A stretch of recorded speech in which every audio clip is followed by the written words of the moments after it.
Vamos entonces a iniciar con esta mesa que tiene el título de Publicaciones Periódicas Culturales, y nos acompaña pues primero Sofía Parra. Ella es filósofa de la Universidad Nacional de Colombia y licenciada en Lingüística y Literatura de la Universidad Distrital.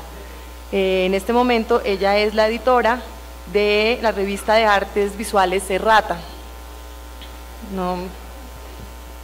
que es una revista de la Gilberto Alzate Avendaño, del Instituto Distrital de las Artes. También estamos con Mario Hursich, que él estudió Filosofía y Letras en la Pontificia Universidad Javeriana, ha sido profesor en esa universidad y en este momento está a cargo de la revista El Malpensante. Y también Marcel Ventura, que es periodista y en este momento también tiene a cargo una revista que pertenece también a Malpensante, ¿verdad? El librero, pero tiene relación. Ah, ok, yo había visto algo donde había una relación como muy cercana, que es el librero, la versión colombiana. Bueno, entonces yo de todas maneras le quise dar como un poco otro título a este momento y decidí como pregunta, como provocación, arrancar con lo siguiente. Primero, un título que sería La revista como proyecto cultural. ¿Qué implica pensarnos las revistas como un proyecto cultural? Desde donde asumimos la tarea de constituir un diálogo dentro del campo de la cultura desde las revistas que están pensándose problemas culturales. Y en eso les había preparado como una pequeña imagen, pero no la podíamos poner al tiempo en que se ponía también Sofía.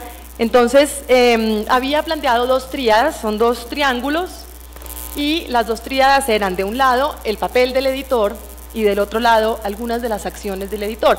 Se me ocurrieron tres en los dos lados, podrían ser más y probablemente en lo que ellos van a comentar ahora lo ampliarán y encontrarán como otras posibles aristas. Pero de un lado veía el papel del editor desde tres conceptos: el oficio, cuál es el oficio del editor; la formación, que es algo que nos ha interesado en este evento, que es parte de lo que mueve a la realización de este evento; y luego la función social que tiene el editor, y sobre todo en este caso en la producción de este tipo de revistas culturales de las que vamos a hablar hoy. Y del otro lado pensé en tres acciones que son el editor como lector, el editor como promotor de la cultura y el editor como escritor. Y ahí en el tema de escritor pensaba también no solo en que los editores cuando escriben para las revistas asumen una escritura particular, sino que deben estar buscando qué tipo de escritura es la que se quiere en la revista, ¿no? Digamos, no cualquier tipo de escritura estaría ahí, y es como algunas de las preguntas que yo quiero hacerles a ellos. Entonces, el tema general, ellos ya conocían estas preguntas, yo se las voy a contar a ustedes para luego darles la palabra a cada uno de los tres y que nos cuenten un poco su postura, pero lo grande, lo global, era cómo se construye un proyecto editorial que busca promover la cultura. Y luego, entonces, lo que por supuesto se deriva de esa pregunta es qué noción de cultura está detrás de ese proyecto editorial. ¿Qué noción de cultura es la que cada uno, al estar haciendo esa revista, está planteándose? ¿Qué relaciones frente a la cultura se están planteando? Luego, en el tema de la formación, por supuesto nos interesa preguntarnos y preguntarles a ellos, desde su trabajo, cómo se forma un editor, cómo la academia puede ayudarle a la formación de los editores, puede, no puede, cómo lo está haciendo, y qué otros actores forman a los editores.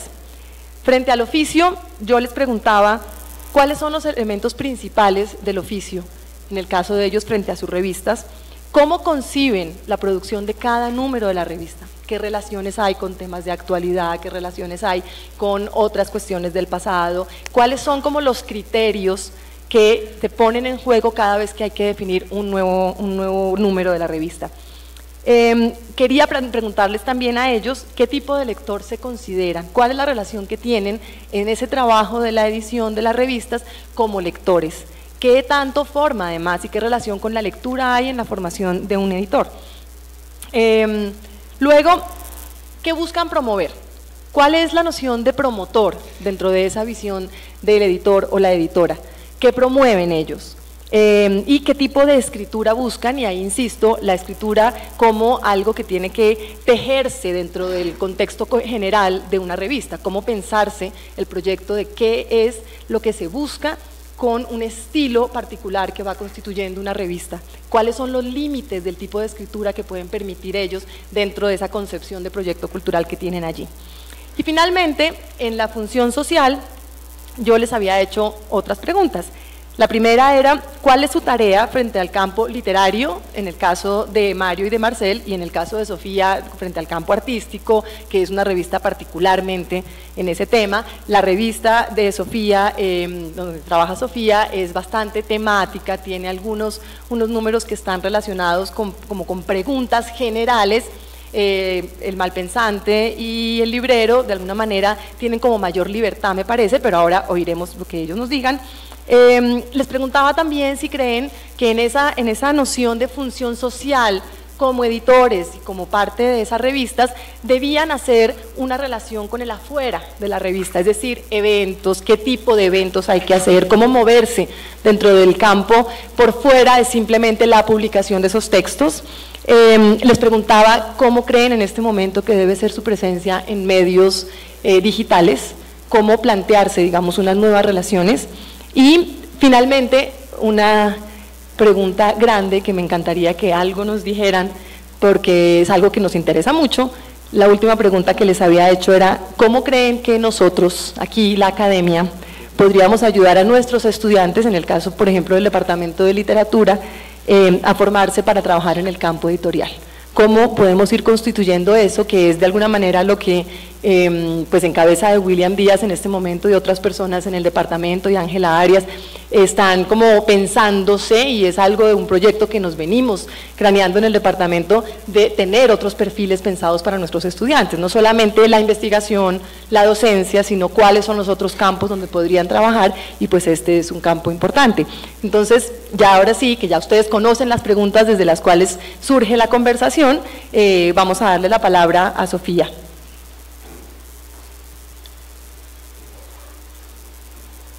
Y ahora no sé dónde. Vale. Bueno, creo que no todo el mundo debe conocer la revista, porque como dice Alejandra, es una revista especializada en artes plásticas y visuales. Es además una revista muy reciente, nació en el 2009, digamos, el primer número impreso salió en el 2010. Es un proyecto que se venía gestando como desde el 2008. Se creó cuando la Gerencia de Artes Plásticas de la Secretaría de Cultura estaba bajo la administración de la Fundación Alzate, y allí estaba como director, como gerente de Artes Plásticas, Jorge Jaramillo. En realidad esta revista se le debe a él, que es un artista plástico, pero además es un excelente y reconocido gestor cultural. Y se pensó en una publicación periódica que divulgara las prácticas artísticas en Colombia y en Latinoamérica. La Gerencia de Artes Plásticas tenía un conjunto de publicaciones, libros, catálogos, tiene un premio de ensayo. Muchos de estos libros son el resultado como de las acciones de la Gerencia de Artes Plásticas, pero se pensó en una publicación periódica porque permitía un formato, digamos, un tipo de textos muy distintos, y además se estaba pensando como un formato que dinamizara tanto la crítica como la investigación, como la participación más activa de los diferentes agentes de las artes. O sea, los agentes de las artes no son solo los artistas plásticos, sino que están los investigadores, están los críticos, están los docentes, están los gestores culturales, las instituciones. Entonces, como que Colombia estaba en moda de tener nuevamente, porque los tuvo antes, espacios de discusión y construcción de pensamiento crítico, que fueran más allá de la reseña de arte, de la exposición de arte, o que fueran más allá como de la agenda cultural de esta es la oferta de la actividad artística en la ciudad de Bogotá. Entonces, es un espacio para analizar y confrontar distintas perspectivas alrededor de un tema que tiene relación con las artes. Como dice Alejandra, cada número, para cada número se plantea un tema. Lo que hace como la revista entonces es picarle la lengua a personas que considera que son especialistas en el tema y que tienen relación con las artes. Entonces es una revista que básicamente se estructura teniendo 2 editores, uno nacional y uno internacional, cada uno debe escribir un artículo, debe invitar a su vez a 2 autores, entonces con eso se tienen 6 artículos, y luego está una sección de entrevista, hay un dossier de 10 artistas que también tratamos de que tengan mucha relación con el tema de cada número, y ya las secciones más pequeñas que son reseñas de publicaciones y eventos que están sucediendo adentro y afuera, o sea, tanto nacional como internacionalmente. Y se busca que sean reseñas críticas y que no sean solo como de la exposición, sino de cosas que están aconteciendo, digamos, en el campo de las artes visuales. Y luego también la gente puede encontrar un inserto gráfico, que es la pieza de un artista que está pensado como que circule una obra de arte dentro de la revista. Entonces, nada, se creó con la intención de llenar ese campo, ese vacío en el campo editorial. Empezado a crear una red importante de investigadores en artes, que eso ha sido muy interesante porque de nuevo aquí entra un tema que es súper espinoso, que es el tema de la distribución, y sin embargo hemos podido empezar a generar vínculos entre investigadores, entre artistas que han sido parte como de la pequeña familia de Rata. Entonces eso nos parece que también está fortaleciendo y vitalizando la producción artística, digamos, en el país y a nivel Latinoamérica. Y digamos un fortalecimiento también en la producción de los diferentes discursos del arte, tanto la investigación como la crítica del arte y como el periodismo cultural. Bueno, la noción de cultura que estaría digamos de fondo en este proyecto es que obviamente la revista surge en el nicho de 2 instituciones. Bueno, ya les digo cuando estaba en la Fundación Alzate, pero ahorita son 2 instituciones las que aportan y mantienen la revista, que son el IDARTES y la Fundación Alzate Avendaño. Entonces la revista está dentro de la línea, dentro del programa de fomento al intercambio, y pues yo creo que también está, o sea, tiene dentro de sí como una idea de que la cultura se construye colectivamente y sobre todo se construye desde muy distintas perspectivas, y creo que esta es una apuesta, digamos, muy clara que tiene la revista y que es una ventaja. Porque es un poco extraño que dentro de una institución pública sea una revista que en su contenido tiene tanta libertad, tanto política como social, como cultural, porque lo que hacemos es, de nuevo, al tener 2 editores distintos, es contrastar perspectivas distintas acerca de temas. Los temas que hemos publicado son, por ejemplo, archivos, cultura digital y nuevas prácticas artísticas, migraciones y desplazamientos, temas que son dentro de todo también muy interdisciplinares.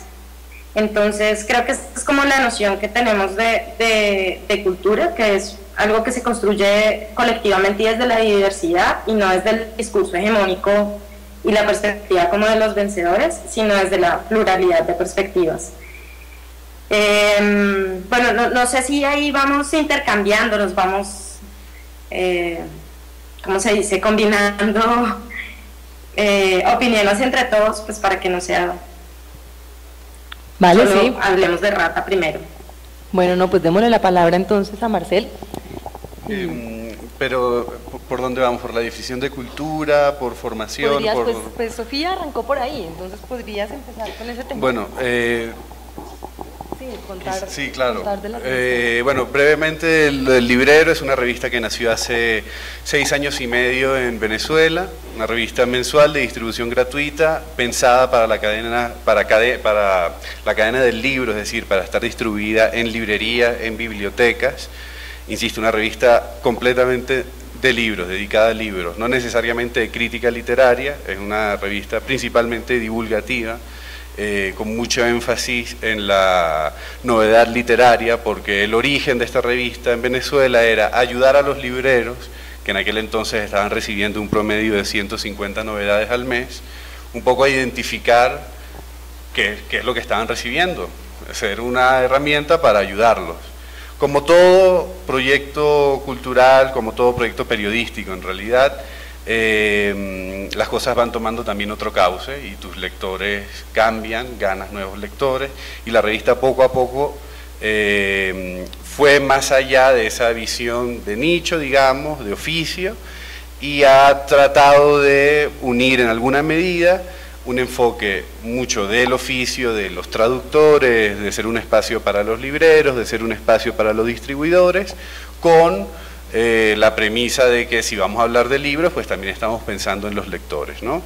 La revista hace 2 años y medio empezó a editarse en Colombia. Yo había trabajado en Venezuela desde el comienzo, y de los que estábamos en el origen del proyecto en Venezuela, fui yo quien vino a Colombia como a implantarlo, porque usualmente un proyecto cultural, si cambia de país, necesita que algo de lo que originó el proyecto se mueva, porque es curioso esto y es difícil la implantación de ideas de un lugar en otro lugar. Y ese ha sido el ritmo que ha mantenido aquí, una revista que hace 11 números al año. El único número bimestral, digamos, es diciembre-enero, por el simple hecho de que enero es un mes siempre muy difícil para trabajar, para conseguir material. Y mi trabajo ahí, pues, como ya decían, es ser el coordinador editorial de este proyecto, ¿no? Ahora, entrando en lo que es la idea de cultura, y en general lo que yo pueda decir en la mesa el día de hoy, no tiene tanto el tono de yo hablando en nombre de la revista, o sea, no quisiera tener como el tono de lo que es la revista, porque la revista al fin y al cabo es un ejercicio colectivo. Somos muy poca gente, pero al fin y al cabo somos 3 personas, por ejemplo, que estamos desde el comienzo. Entonces, no quiero hablar tanto por ese lado, sino por lo que yo pueda pensar sobre este oficio, que en alguna medida pues coincide mucho con lo que sea la revista, ¿no? Y en términos de la cultura, yo creo que hoy en día, en un mundo donde corre obviamente tanta información buena, información mala, información equivocada, información maravillosa, corre mucha información. Creo que una tarea importantísima de una revista con una pretensión cultural, digamos, está en establecer un correlato entre lo que ocurre permanentemente, entre los cambios de la sociedad y cómo esa sociedad asimila esos cambios y cómo llegó a ese lugar. Esta tarea creo que es especialmente complicada en estos tiempos porque estamos hiperestimulados, me parece. Y por lo tanto creo que un editor de un proyecto cultural es alguien que debe estar siempre atento a todas estas expresiones, un poco para hacer una curaduría. Yo pienso mucho en el periodismo que puede valer la pena en el futuro como un periodismo hecho de curaduría, de tamizar toda la información, todo el ruido y entregar una visión de las cosas. Eso, cuando lo llevamos a la cultura, quisiera diferenciar mucho lo que es una revista de tendencias o lo que es una revista enciclopédica de lo que es una revista cultural. Y la diferencia para mí es que una revista cultural, insisto, es un correlato entre una contextualización histórica y las cosas que están ocurriendo hoy en día. Si tú solo te dedicas a hacer una revista anclada en el presente, creo que estás haciendo una revista de tendencias, y creo que si eres una revista que se olvida por completo del presente, creo que estás haciendo una enciclopedia. Me parece que las revistas de tendencias funcionan. Creo que hacer una enciclopedia hoy en día es un poco más complicado. Ya hemos visto que está cambiando mucho eso, esa relación que hay con el tono enciclopédico. Entonces, como idea de cultura, de revista cultural, repito, una relación entre este mundo cambiante, una curaduría ante esos estímulos que están recibiendo en la información, y una contextualización permanente, creo. Bueno, Mario. Tienes ahí otro. Buenos días. Bueno, yo hago una revista pues que por diversas razones, la principal es que estamos a punto de cumplir 16 años, tiene algo un poco diferente, digamos que vengo a representar acá la veteranía. El Malpensante, cuando empezó en 1996, Pues yo diría, miren, las razones por las cuales hacen una revista normalmente tienen que ver con la insatisfacción, sea o no real esa insatisfacción. En esos años, al menos tal como lo veíamos Andrés Hoyos y yo, que somos los dos fundadores de la revista, era que el panorama cultural en Colombia,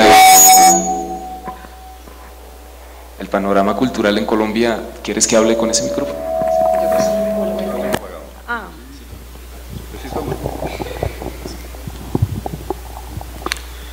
Bueno, les decía que a nuestros ojos el panorama cultural de Colombia en esos años dejaba mucho que desear, sentíamos como gran insatisfacción, y en mi caso particular también tenía que ver con que yo pues personalmente me siento un outsider de la universidad, pese a que siempre no solo he respetado, sino que me gusta muchísimo la vida académica. Es una paradoja que intentaré explicarles un poco más adelante. Y en particular, cuando yo estudié Filosofía y Letras, fui parte de la última generación que estudió esa carrera como tal en la Universidad Javeriana. Yo simplemente acabé odiando el mundo académico y en particular todas las teorías de origen francés, digamos el postestructuralismo y eso. A mí me parece que eso le ha hecho muchísimo daño a la literatura. Trataré de explicar un poco más adelante dónde veo esos daños. Y paralelamente, lo mismo que Andrés Hoyos, habíamos sido muy lectores de revistas anglosajonas. Estoy pensando, por supuesto, en cabeceras muy clásicas como el New Yorker, el Atlantic Monthly, Squire, Harper's.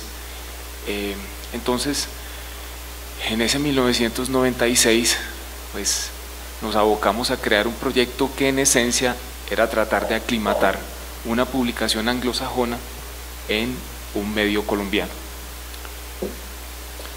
Y por otro lado, también una cosa muy importante desde el principio para nosotros fue que no queríamos hacer una revista minoritaria.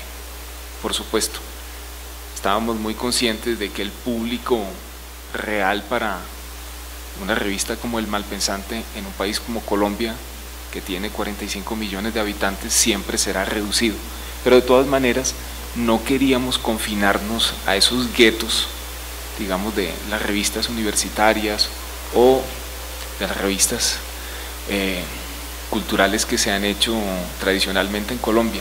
Simplemente les doy un dato: la revista Mito, que tanta influencia ha tenido en la vida intelectual de este país, tiraba normalmente 500 ejemplares, y cifras parecidas estaban, por ejemplo,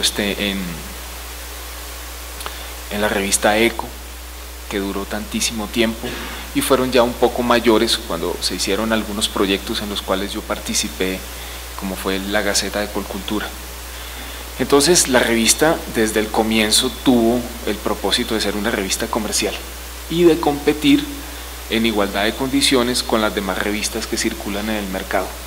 Nos abocamos a tratar de conseguir suscriptores, a tener una presencia real en el mundo de las librerías y en otro tipo de establecimientos, y hacer todo lo posible para que la revista fuera, digamos, conocida más allá de ese círculo natural de personas que pudieran estar interesadas en la revista.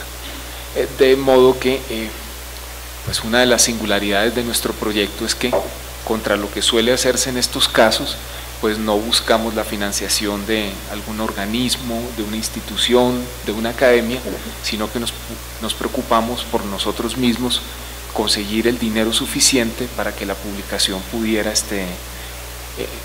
al principio conseguimos dinero suficiente para que El Malpensante, en el peor de los escenarios, pudiera durar por lo menos 3 años. Una revista siempre es un proyecto de largo plazo. Si uno lo piensa, uno nunca sabe cuánto va a durar, pero de todas maneras tiene la esperanza de que eso se prolongue en el tiempo. La razón, pues, además fue lo primero que hicimos, conseguir el dinero y después empezar a pensar sobre qué tipo de revista que queríamos hacer. Y bueno, desde entonces hasta ahora pues han pasado muchísimas cosas en la revista y esas las podemos ir conversando ahorita más adelante.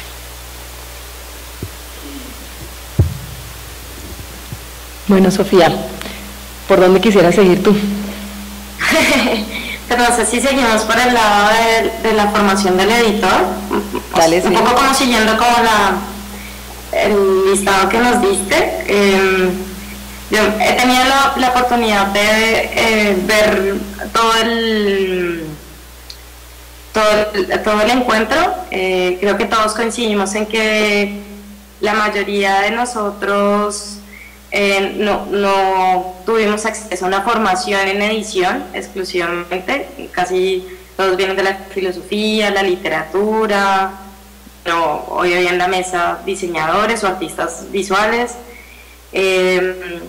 Porque creo que además todos coincidimos en que se aprende a ser editor, o sea, se aprende a hacer haciendo. Y se aprende a hacer haciendo libros, revistas, publicaciones independientes, incluso hasta fanzines. Digamos, eso no quita que no sea necesaria una formación en edición, porque de otro modo, pues apague y vámonos en el evento. Creo que un poco el propósito del evento es que nos sentemos a pensar un poco como que cuáles serían como esos componentes básicos de la formación de un editor.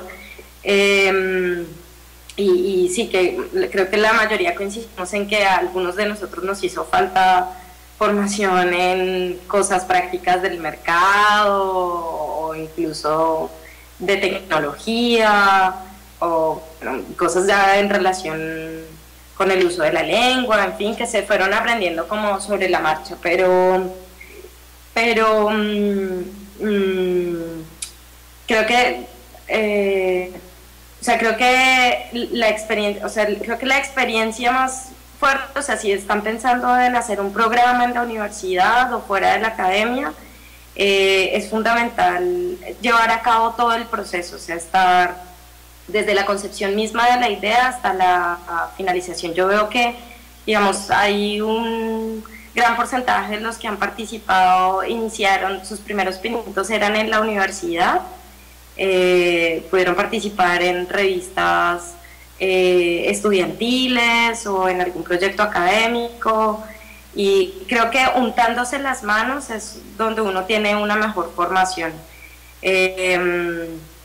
También pienso que, por analogía, Omar Rincón le decía a unos estudiantes en un taller de periodismo como que si querían ser en realidad buenos periodistas, no estudiaran comunicación social.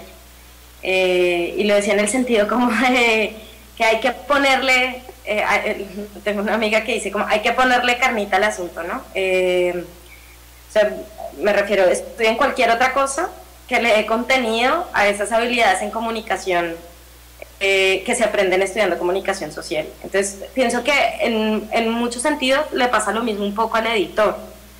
El editor está bien, puede adquirir estas especialidades en edición, todos estos conocimientos que hacen falta y que le ayudan a uno a ser un mejor editor, pero creo que tiene mucho más sentido cuando uno ha estudiado algo que le permite tener una lectura crítica del mundo, una sensibilidad frente a la realidad. También pienso que eso es muy importante, pensar que la edición no puede estar por fuera de lo que está pasando en el mundo, porque además yo pienso, no sé si a uno en la universidad, en una universidad o en un programa académico le enseñan, por ejemplo, a tener agallas para hacer apuestas editoriales con los que ningún otro se suicidaría laboralmente, o si le enseña a tener habilidades e inteligencias emocionales para comprenderse con tanta gente con la que se tiene que entender un editor, desde sus autores hasta ponerse en los zapatos del diseñador, si hoy el corrector se desapareció, o sea, como...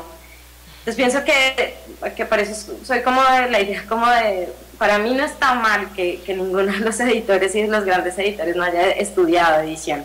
Creo que está bien darse el debate por si nos hace falta formarnos, además constantemente, o sea, esta carrera es una carrera en constante formación, o sea, todo el tiempo están saliendo nuevas tecnologías, todo el tiempo hay que estar revisando la legislación en derechos de autor, hay que estar conociendo un montón de cosas que pasan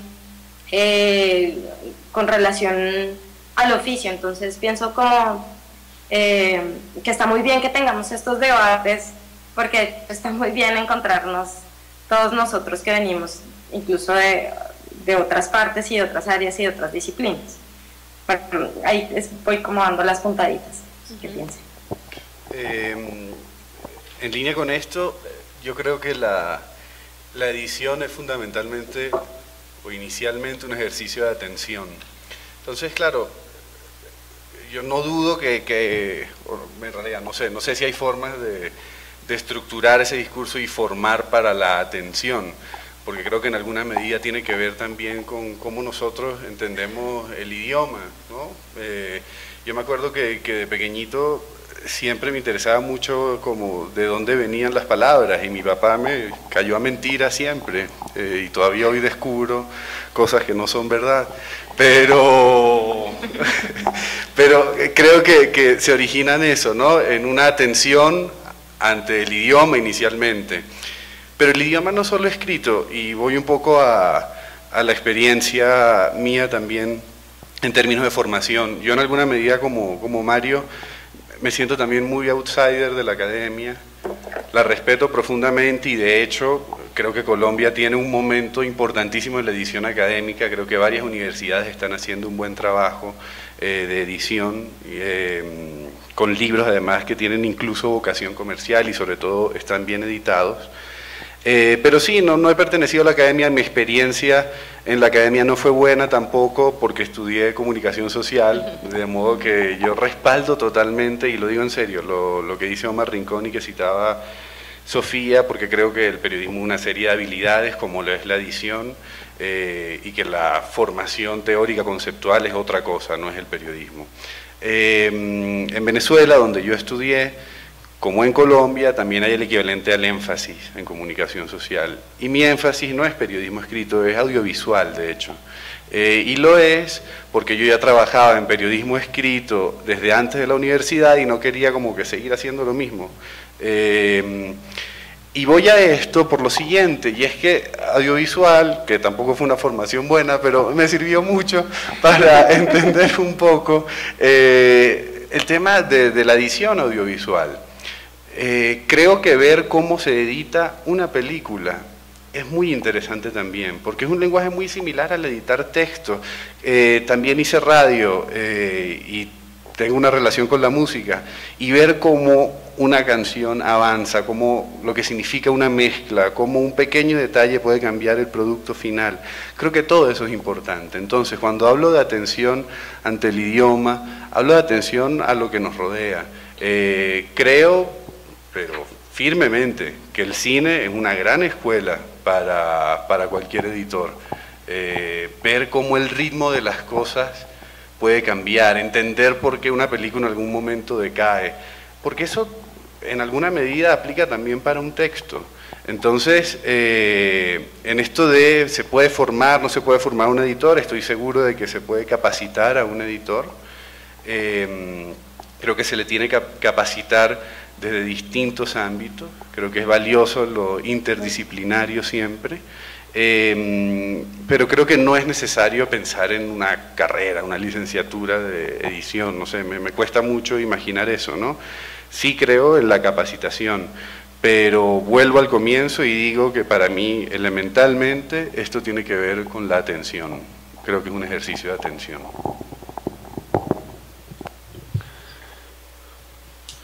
Pues, la figura del editor es muy compleja porque tiene que reunir como varias personalidades dentro de sí mismo. Yo diría que son algo así como 5, o sea, pues la primera se las enumero, creo que tiene que tener dentro de sí un gramático, un profesor de idiomas, un diseñador, un psicoanalista, o si ustedes prefieren un cura, y finalmente un prostituto. Les voy a explicar cada una de estas cosas. En el caso del gramático, mire, a mí siempre me ha llamado mucho la atención que en las universidades insisten mucho con los últimos grandes desarrollos de la lingüística y eso, y sin embargo, todo el tiempo yo recibo gente que estudió una carrera humanística o algo parecido y no sabe poner sujeto, verbo y predicado. En ese caso me parece que deberíamos hacer un ejercicio de humildad, entre otras razones porque la filología, que es una ciencia que en las universidades se tiende a despreciar mucho, ha tenido desarrollos absolutamente sorprendentes en los últimos 50 o 60 años y hay muchísimo que aprender al respecto. No sé si algunos de ustedes sepan que uno de los grandes bestsellers que ha habido en los últimos años en lengua inglesa es un libro sobre la ortografía.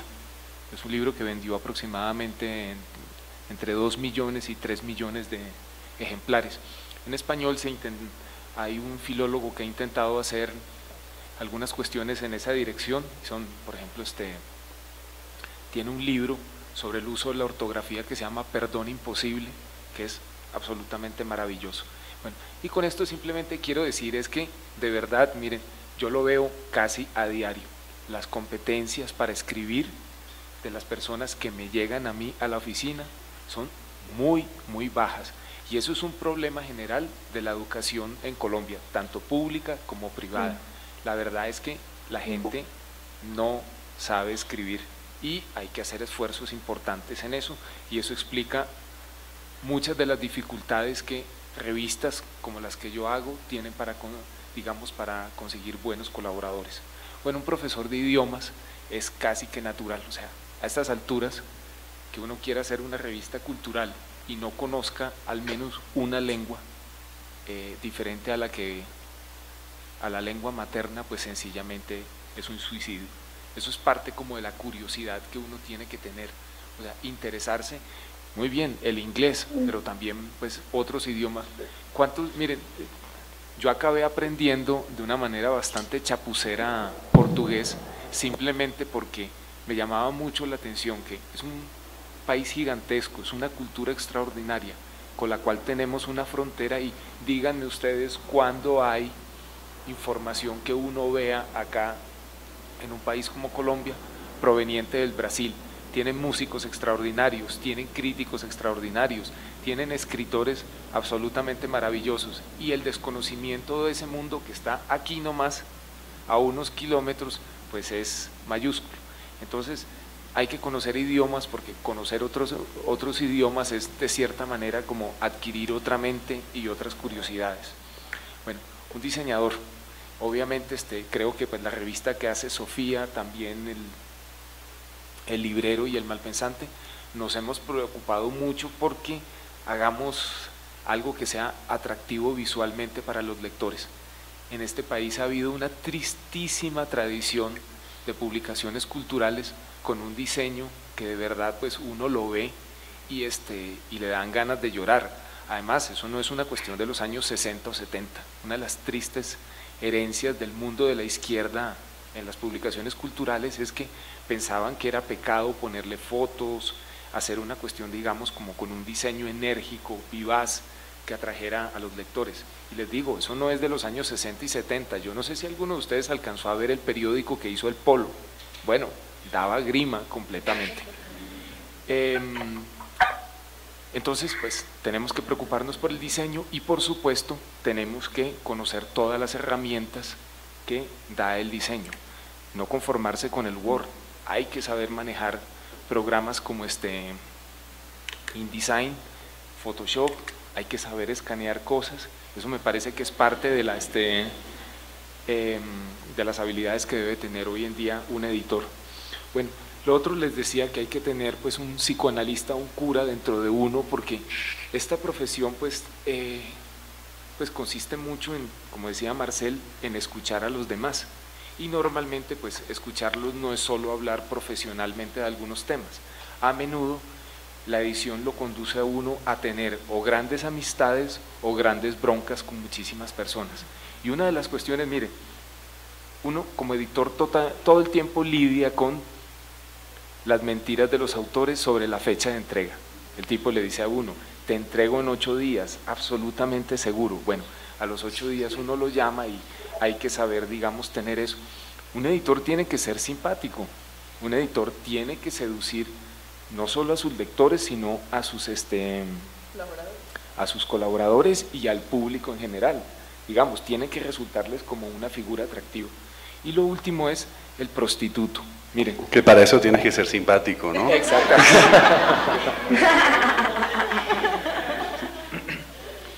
En esto estoy pensando una cosa que hay algo que siempre me ha sacado de quicio, sobre todo cuando hablo con editores de revistas académicas, es que todo el tiempo están a la defensiva, todo les parece horrible, el mercado nos está pervirtiendo, la farandulización de la sociedad nos está llevando a la ruina, un montón de lugares comunes a los que de verdad simplemente significan que uno quiere vivir en un nicho protegido, en que nadie le pase nada, que me den la plata para hacer la revista y no enfrentarse con las crueldades de la vida que vivimos todos, todo el tiempo. Y lo mismo, digamos, hay mucho puritanismo en la imaginación de muchísimos editores, entonces hacer un libro que venda 150.000 ejemplares y que permita además el funcionamiento en siguientes años de la editorial, les parece que eso es terrible, y la verdad es que hay maravillosos libros hechos, digamos, pensados para un público muy amplio.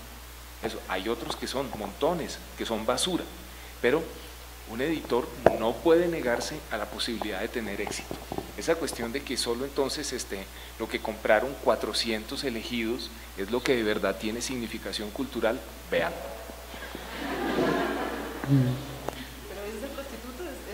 Claro, ese es el prostituto, o sea, uno decirle, mire, aquí tiene un negocio buenísimo, y uno le dice, oiga, sí, sabe que sí, y entonces eso, y además, a veces… Porque es que la noción que estás planteando ahí es moral frente al aceptar el negocio. No, pero precisamente eso, quiero decir eso, mire, siempre, pero es que además está en la historia de la edición. Está en el nuevo libro de Dania también, el nuevo libro de Dania. Ah, sí, bueno, en el nuevo libro de Dania, sí, sí. Eso. Entonces, quiero decir, o sea, a menudo miren, yo tuve una lección y además me parece, cuando yo era muy joven, cometía muchísimos errores. Entonces, yo me acuerdo que trabajaba en una editorial que ya no existe, Tercer Mundo, que era propiedad del expresidente Belisario Betancur. Esa era una editorial que había publicado pues normalmente muchos libros de ciencias sociales y eso, y empezó en determinado momento a abrirse en otras direcciones. Y en un momento nos llega un libro de Mauricio Vargas, que había sido exministro y contaba como las intimidades del gobierno del expresidente César Gaviria. Bueno, entonces yo veía ese libro y hubo algunas cosas pues que a mí me horrorizaron en ese libro. Contaba un montón de infidencias, por ejemplo, de las mujeres de los expresidentes y eso. En ese momento pues yo era muy joven, no conocía toda la tradición de las memorias anglosajonas sobre el poder y eso, que es casi pues digamos como un género y eso. Y entonces yo me porfié que no podíamos publicar ese libro, que no sé qué y eso.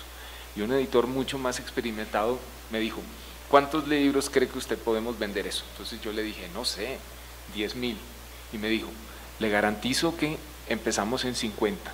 Y así fue. Entonces, y además, yo volví a leer el libro 5 o 6 años después por algo que no interesa ahorita que les cuente, y la verdad es que el libro está muy bien. Y en un país con tanto secretismo como el nuestro, la verdad es que vale la pena que se publiquen esos títulos. Sabes que sobre eso, Mario, de lo de la prostitución, que es un gran tema, sí, matizar algo, además que el Malpensante ha hecho proyectos de ese tipo. Un buen editor también es alguien recursivo y es alguien capaz de recibir una idea fallida, una idea incompleta, y quizás convertirla en algo bueno. Las personas que manejan la publicidad en una empresa, pues no suelen ser las personas que tienen mayor empatía con uno. Pero a veces hay ideas que ahí funcionan. Como estás aquí, Mario, pienso ahora lo de correr, lo que hicieron ustedes con Nike, lo de los maratones de mujeres. Es decir, una empresa puede tener una necesidad y uno como editor también se prueba en la medida en que tú conviertes eso en algo que puede caber en tu revista. Yo creo que eso es muy importante también. Una prostitución creativa, digamos, que sepa, que sea recursiva, insisto, es parte de lo que tiene que hacer un editor, o un editor de una revista comercial, digamos, si como dice Mario, eres un editor que no tiene el menor interés y que crees que es espantoso venderse al mercado, lo respeto, digamos, pero mi visión no es esa. Yo quisiera vivir dignamente de esto que hago, y vivir dignamente de esto que hago con cierta independencia significa establecer unas relaciones con los que hacen el mercado, y creo que eso es fundamental para hacer una buena revista, además. Pero ahí en esas relaciones con la prostitución, sí, Sofía, perdóname un segundo, hago una preguntita para que lo conversen ustedes un poco más. ¿Cómo sería entonces el tema de que pautan las editoriales dentro de las revistas? ¿Cómo en esa relación de prostitución se da la libertad de qué tipo de comentario hacer sobre los libros, por ejemplo, ¿no? Sí. Sigue, Sofía. Bueno.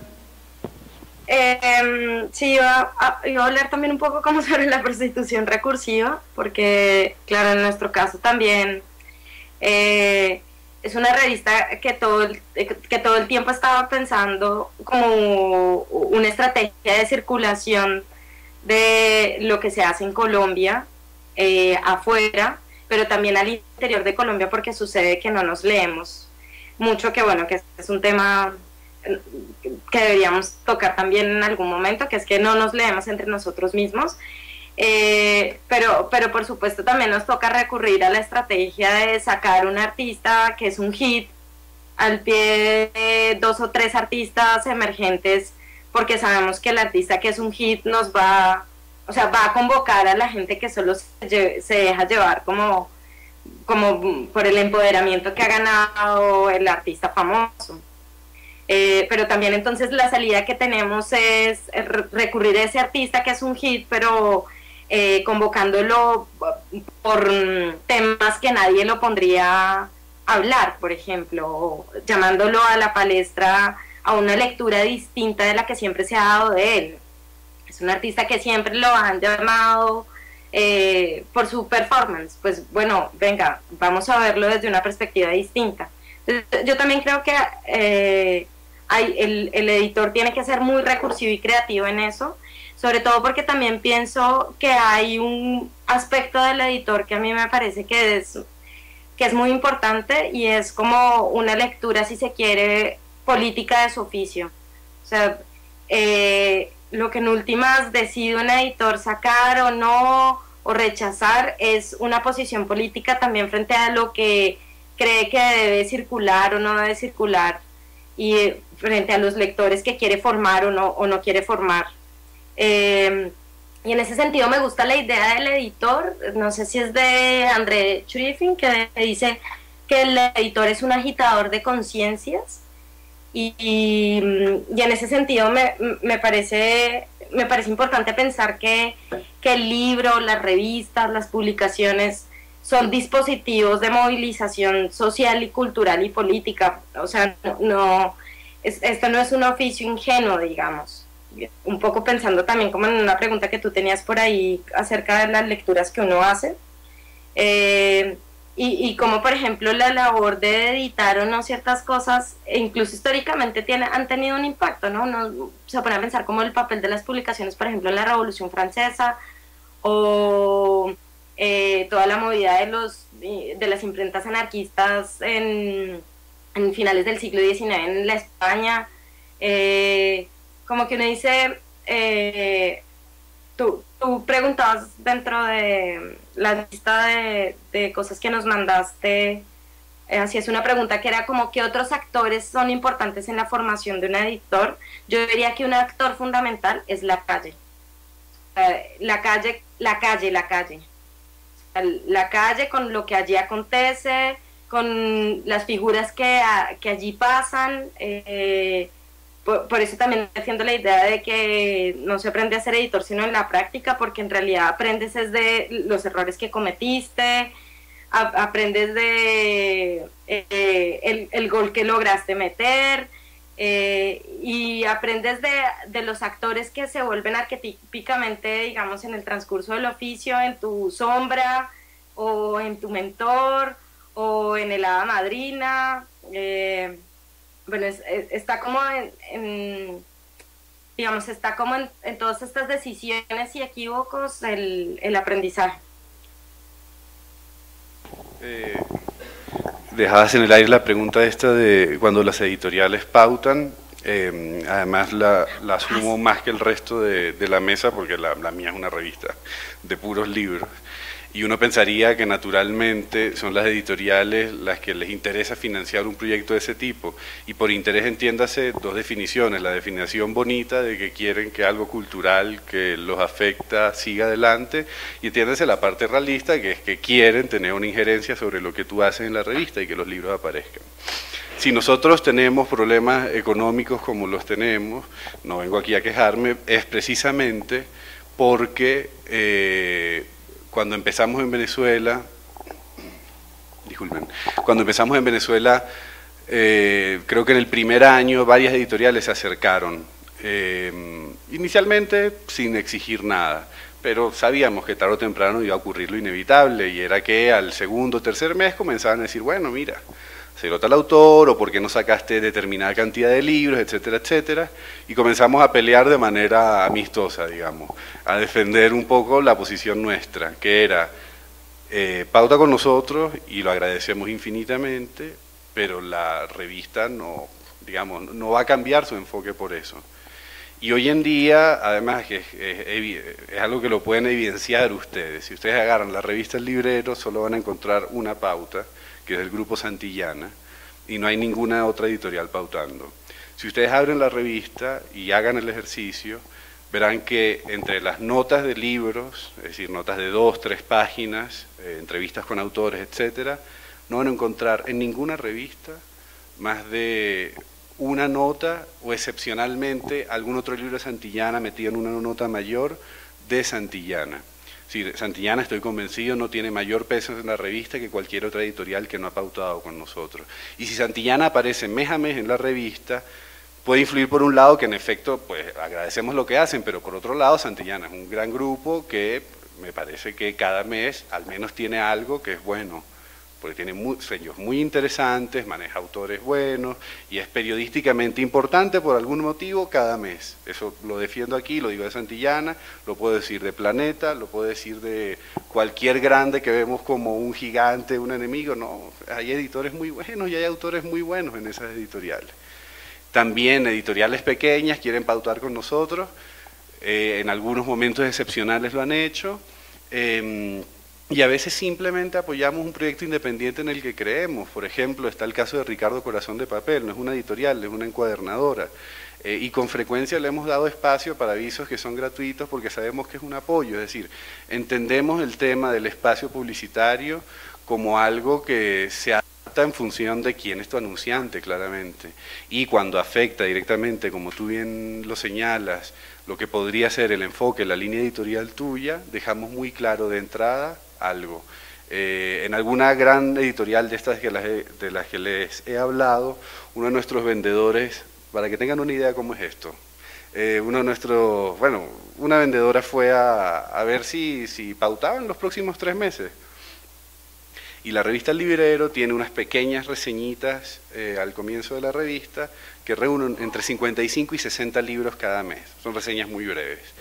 Y este personaje indeseable de esa editorial agarró la revista y dijo: si encuentro 10 libros nuestros reseñados ahí, les doy tanto dinero por tanto mes. Si encuentro 15, tanto dinero por tanto tiempo. Y si encuentro 20, tanto dinero por tanto tiempo.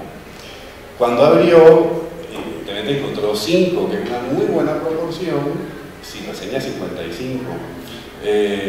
Considerando que hay muchas editoriales y yo recibo 100 libros cada mes, por lo menos. Solo lo pongo como un ejemplo de a lo que te enfrentas. Si esta pregunta tiene muchísimo sentido y uno como editor también fija una posición.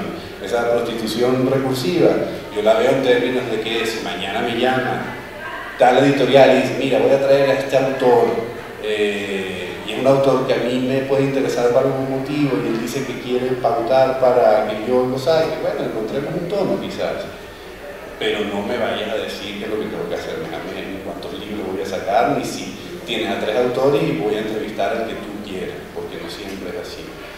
Creo que hay una negociación importante. La revista nuestra también tiene una vocación de servicio. Insisto que no es de crítica literaria necesariamente. Entonces, si una editorial amiga que tiene proyectos interesantes dice, mira, este mes está este libro que nadie le está parando bolas, y yo creo que es bueno, entonces lo reviso, lo leo y si tiene cabida lo hacemos, lo trabajamos. ¿Cuál es el problema? ¿Sí? ¿Cuál es el problema de que tú también, de que la fuente te pueda alumbrar un poco y hacerte ver algo que usualmente no ves? Ahí también creo que entra un poco algo importante para el editor, y es tener un ego controlado, que eso luego lo podemos hablar porque importa también a la hora de editar los textos. Cómo hacer que la revista no sea tu voz solamente, cómo hacer que el editor respete la voz y el tono de todos sus colaboradores. En el caso de la revista Rata, por ejemplo, claro, digamos, no tenemos, digamos, hasta cierto punto mucha libertad en ese sentido, porque la revista, como es un programa de la gerencia, tiene, digamos, autonomía financiera en ese sentido. O sea, nosotros no tenemos que recurrir a la pauta como una manera de financiación. Incluso, de hecho, estamos tratando de hacer pautas como una manera como de intercambiar información, pero hasta el momento no hemos tenido más que pautas de nuestros propios eventos, porque pensamos la pauta más como una manera de difusión e intercambio de información. Pero claro, luego viene la posición que ha tenido la revista desde el principio, que es, por ejemplo, tomar distancia de las publicaciones que hay antes en estos momentos en el medio, que son las que hacen reseñas de las exposiciones que hay en galerías. O sea, nosotros no circulamos nada que tenga que ver con que tengan propósitos comerciales. Para nosotros es muy clave, incluso en las secciones de adentro y afuera, que son reseñas, evitamos, a menos de que sea, digamos, una exposición que tenga un interés muy puntual con relación al tema, o porque hay, digamos, una construcción de pensamiento crítico allí, no circulamos nada de galerías privadas, porque esa es como, digamos, un poco la política que tiene. Lo mismo cuando decidimos publicar o no la reseña de un libro, lo hacemos también pensando como tratando de ser posibilitadores de que circule información, no plataformas ni en ninguna editorial, ni en ninguna universidad, ni en ninguna galería. Es muy fácil también que se dé en el medio, sobre todo de las artes plásticas.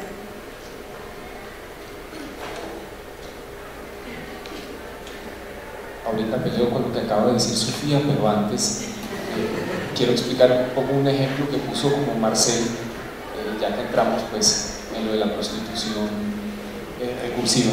No, es que en un momento apareció la gente de Nike en el Valpensano, y entonces pues, ustedes saben que ellos tradicionalmente han hecho varias carreras aquí en la ciudad. Entonces tenían interés en pautar en la revista, y para ellos, digamos, entonces se traducía de alguna manera en hacer algún tipo de artículo sobre la carrera. Entonces, claro, desde el comienzo, o sea, desde entrada, mientras me lo iban diciendo, yo sabía, esto es una cosa que nosotros jamás vamos a hacer. O sea, no es un tipo de artículo que así. Pero entonces les planteamos algo. Existen escritores que se han dedicado a trotar durante toda su vida, y no solo eso, sino que han reflexionado por escrito sobre ese asunto. Entonces nos dimos a la tarea de buscar eso. Hay uno muy conocido que es Murakami, pero eso es un lugar común. Nos pusimos a explorar y encontramos un ensayo de Joyce Carol Oates absolutamente maravilloso sobre lo que representa no solo la actividad física de correr, sino cómo está relacionado eso, al menos en su caso, con la escritura. Se los planteamos de esa manera y a ellos les pareció absolutamente maravilloso. Entonces, entre una propuesta inicial y una contrapropuesta, acabamos en un punto en que las dos partes nos sentimos satisfechos. ¿No es eso la prostitución?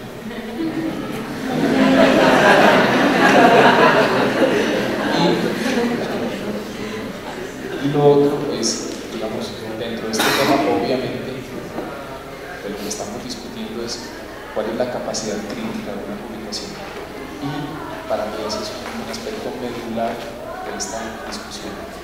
Yo pudiera añadir a lo que ya contó Marcel, pues un montón de anécdotas. Yo creo que prácticamente en el Malpensante nos hemos peleado por una u otra razón con todas las editoriales colombianas. Pues porque simplemente cuando uno hace una publicación cultural hay una cosa que es fundamental, y es que uno debe opinar con conocimiento de causa y sin pelos en la lengua. Todo lo demás es absolutamente baratija. ¿Por qué? Me pregunto yo y se los pregunto a ustedes. Las reseñas de libros, que fueron un género tan importante, hoy en día no le interesan absolutamente a nadie. Creo que la razón es porque todas las reseñas siempre tienen miedo de decir lo que piensan realmente sobre determinada cosa. Entonces, por eso quería yo pelear con Sofía cuando dicen que no reseñan exposiciones de galerías privadas, pues simplemente me parece que es una manera elegante de no meterse en problemas. Lo mismo también definir la reseña como difusores de conocimiento. Las reseñas son para evaluar algo, y obviamente cuando uno evalúa algo, pues se meten muchísimos problemas. A la gente no le gusta eso. En la vida colombiana hay muy poca transparencia, hay una manera de hablar sumamente colada, muy crítica, y eso además se nota sobre todo en las publicaciones culturales. Yo tengo un montón de ejemplos, no los voy a aburrir con esa cuestión, pero es absurdo la forma en que se escribe sobre cultura en muchísimas publicaciones, y particularmente en las académicas. Las reseñas de libros en el mundo anglosajón son un género absolutamente vibrante, que produce montones de polémicas muy interesantes, que a veces derivan, por supuesto, en conflictos personales, pero eso no importa, digamos, no vamos a tirar el bebé con el agua sucia. Y digamos, tolerar la crítica, incluso la crítica muy virulenta, es un signo de civilización en un país. Pues, a estas alturas ya no sé pues cuántas polémicas hemos hecho pero una, y me gustaría que Sofía dijera algo sobre eso. A mí me parece que el estado de la crítica de arte es uno de los más atroces que hay, porque pues fundamentalmente lo que venden es baratijas, oscuridad y un tipo de prosa, y eso es una cosa que creo que a Marcel también le interesa mucho. Yo creo que las revistas culturales han perdido muchísimos lectores porque sencillamente la gente no entiende qué se publica en el libro. A veces, miren, yo creo ser un buen lector y me pongo a leer una reseña y la verdad es que no logro saber exactamente qué me están diciendo aquí. ¿Le gustó el libro? ¿Por qué razones? Etcétera. Creo que tenemos que abogar, y a mí eso me importa mucho como editor, por un tipo de escritura que sea absolutamente transparente, abandonar los metalenguajes. Cuando uno estudia en la academia, siempre casi que por inercia acaba hablando en cierto tipo como de lenguaje muy especializado, y la verdad es que cuando los lectores comunes y corrientes, gente que tiene curiosidad, empieza a leer ese tipo de cosas, pues se asombra, y no solo se asombra, sino que sale despavorido corriendo. Entonces yo abogo mucho, y a mí me importa mucho, como les decía, como editor, que el Malpensante sea una revista que no tenga ningún tipo de, digamos, peaje, que las personas no tengan que tener ningún tipo de conocimiento previo, excepto su curiosidad para interesarse en determinadas materias. La literatura siempre fue eso, la literatura siempre ha sido humorística, ha sido irreverente, y sobre todo ha tenido un poder de convocatoria a través del lenguaje que no desaparece en ningún momento. Lean a los clásicos griegos, lean a Aristófanes, y esa risa, ese humor, esa capacidad corrosiva, ahí está presente. ¿Por qué abandonamos esas grandes virtudes de la literatura en el camino? Es un gran misterio. Nosotros hemos estado intentando hacer tenemos un blog de reseñas de libros que hacen los estudiantes del Departamento de Literatura principalmente, se llama MOAN, y ha sido un ejercicio muy interesante porque es escribir de una manera muy distinta. Yo por eso que hacía énfasis en el tema de la escritura, porque me parece que es fundamental pensarse cómo conversar con los lectores que están afuera en una manera diferente. No podemos quedarnos, aunque es necesario lo que hace la academia y cierto lenguaje, pero también tiene que encarar otro lenguaje. Y entonces ha sido para mí maravilloso, además, porque es la primera vez que realmente me he divertido hondamente leyendo trabajos de estudiantes, porque pueden decir lo que pensaron de un libro, porque se meten de una manera muy diferente. Y eso me ha llevado a una pregunta que yo quiero hacerles a ustedes. Lo que hemos visto conversando con algunos comentaristas de libros, con varias personas que han venido, es que dicen hay tan poco espacio en las revistas en Colombia que es preferible siempre reseñar libros que a uno le gustan, buscar y reseñar lo que le parece bueno, no dedicarse a las polémicas. ¿En qué momento para ustedes surge la necesidad de la polémica? De decir, ese libro del que están hablando tanto en realidad no es bueno. ¿Cuándo irse al lado de esa crítica un poco más mordaz frente a los libros? Leandra, yo lo he escrito varias veces y eso, miren, yo estoy firmemente convencido de que no importa qué piensa uno sobre un libro o sobre una obra plástica, eso, sino por qué lo piensa. Es que las razones para pensar determinada cosa son las que son interesantes. Entonces uno puede decir, no, es que a mí no me gusta Germán Espinosa. Bueno, perfecto, muy bien eso, pero cuando uno argumenta eso, se da cuenta si las razones son buenas o malas para pensar ese tipo de cosas. Yo he intentado de muy diversas maneras aclimatar esa idea. Y por supuesto, entonces, para mí las polémicas tienen que ver con el por qué, no con el qué. Y lamentablemente voy perdiendo en esa discusión. Sobre lo de la polémica, es importante resaltar que yo no soy de Colombia, insisto, yo llevo aquí 2 años y medio, y lo digo porque, claro, la palabra polémica es algo que yo escucho tanto en este país, y creo que está tan mal manejada con frecuencia. Y en el periodismo cultural creo que hay gente que lo único que le interesa es buscar peleas ficticias, que no tienen sentido, peleas de gente que quiere decir lo que piensa y no quiere decir el por qué, claramente. Entonces, claro, esas son polémicas que a mí no me interesan, no para nada. No quiero cazar una polémica así, porque una polémica es una polémica de 2 personitas hablándose los pelos. Entonces, para completar esto, ¿qué me interesa de una polémica? Que vayamos más allá de lo que la persona, el colaborador, el editor piensa visceralmente. Y un caso reciente, además nos metimos todos, te metiste tú, me metí yo, se metió Arcadia, el tema de Alberto Salcedo y Josefowski, un tema de un plagio, no voy a explicar el caso aquí mucho, pero digamos, un autor joven que plagia una parte importante de Alberto Salcedo, el libro se retira del mercado, pero se puede conseguir en las bibliotecas, en realidad.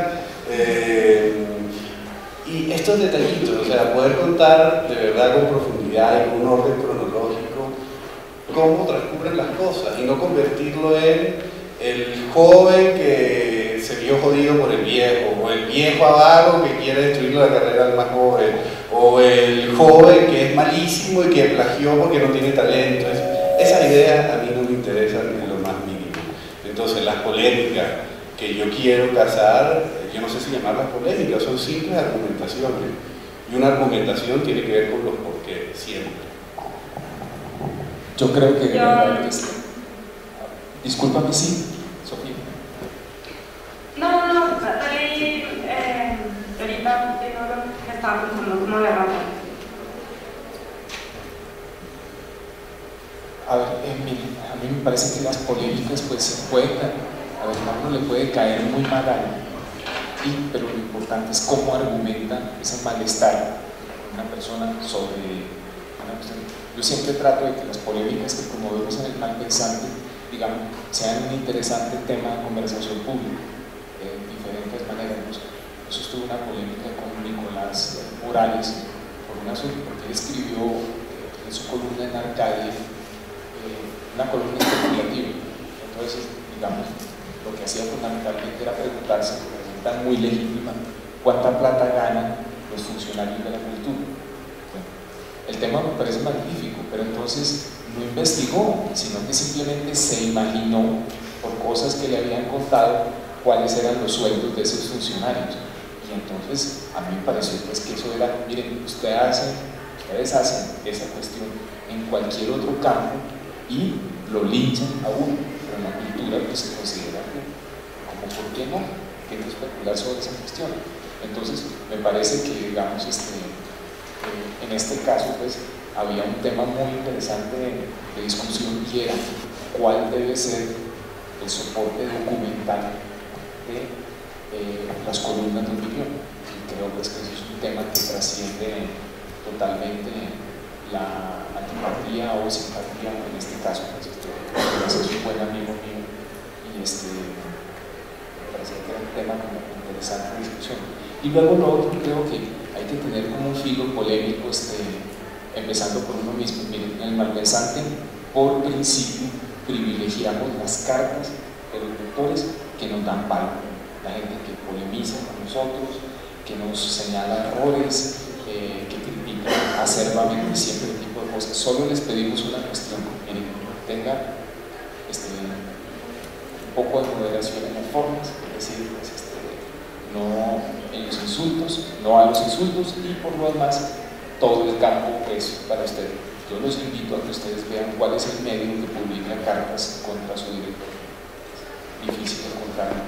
Y lo otro es, digamos, cierto tipo de cosas, de malestares públicos, tratar de poner de presente esa discusión.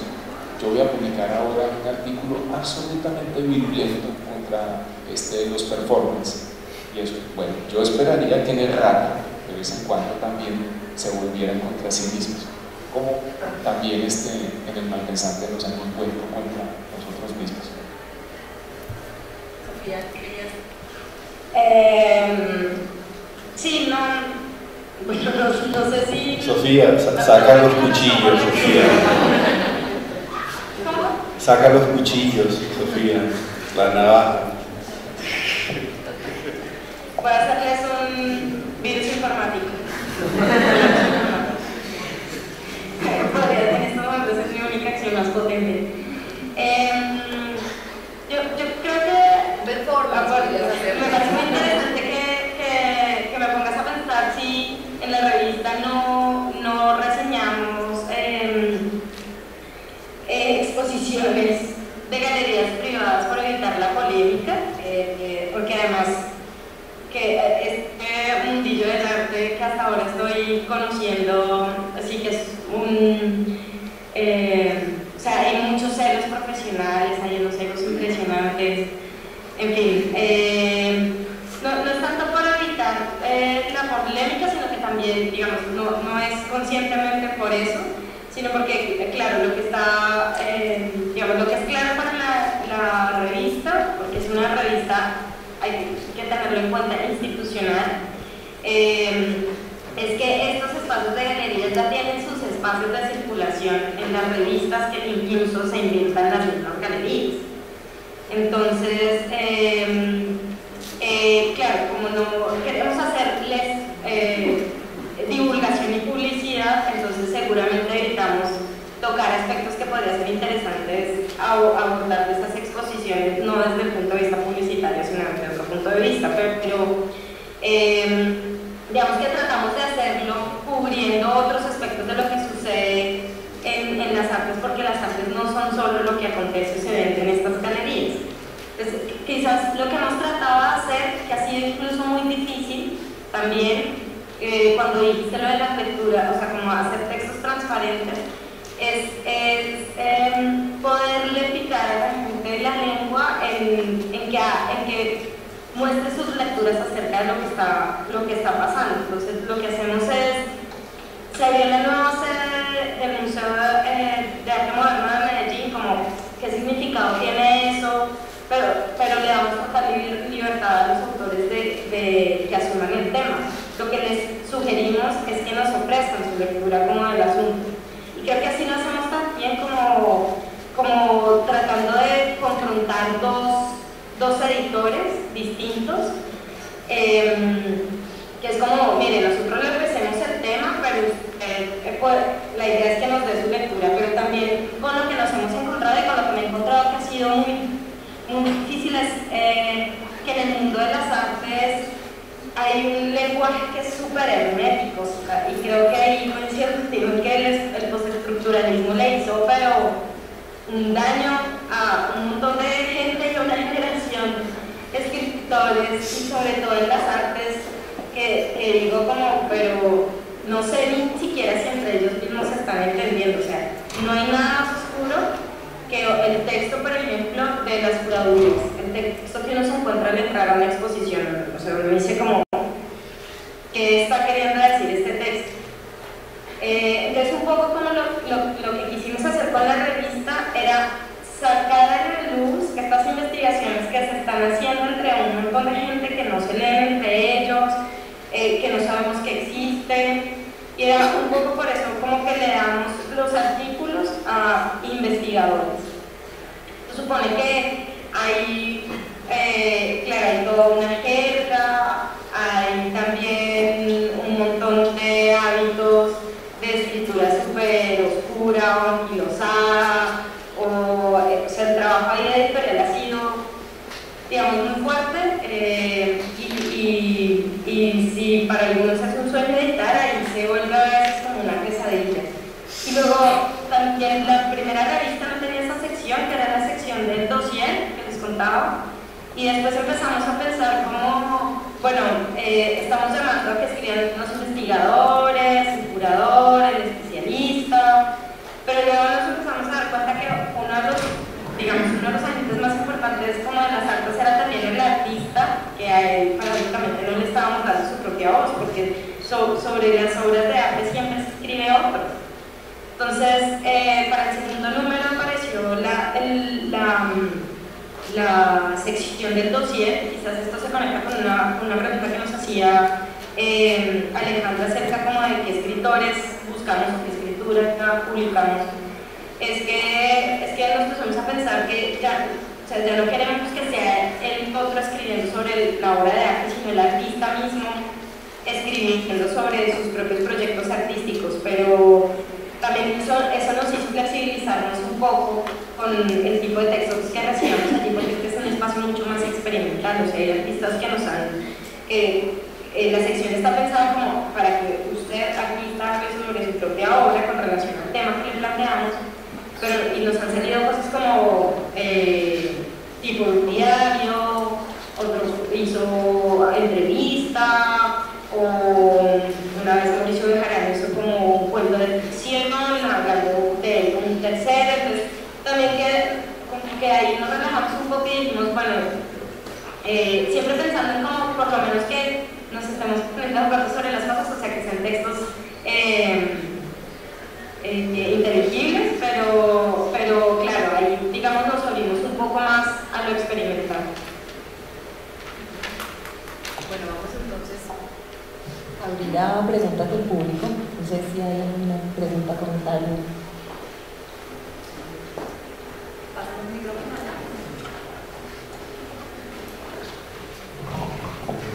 Buenos días. Esto parece una discusión así filosófica con el creador de la revista Pensante, porque esta pregunta es el problema que hay de la forma que se ve, que es la filosofía analítica, la filosofía postmoderna. Pero entonces, una pregunta es, hay textos en analítica muy complejos, muy difíciles, que no son fáciles de leer, por ejemplo, los textos de Quine, que tendría que leerlos unos 3 o 4 veces para poderlos entender. Me pregunto yo si es la forma que se escribe o la forma que se está leyendo, porque hay temas que son muy difíciles, ¿cierto? Hay temas que son muy difíciles. Y hay gente que quiere plantear cosas en literatura que hay veces son difíciles. Por ejemplo, Borges, los textos de Borges son difíciles de entender porque tienen combinación de literatura con combinaciones de argumentos, silogismos, argumentos intuitivos. Entonces, me gustaría que hicieran con la diferenciación o que aclararan si de alguna manera lo que se está haciendo es escribir mal o leer mal, porque son dos cosas diferentes.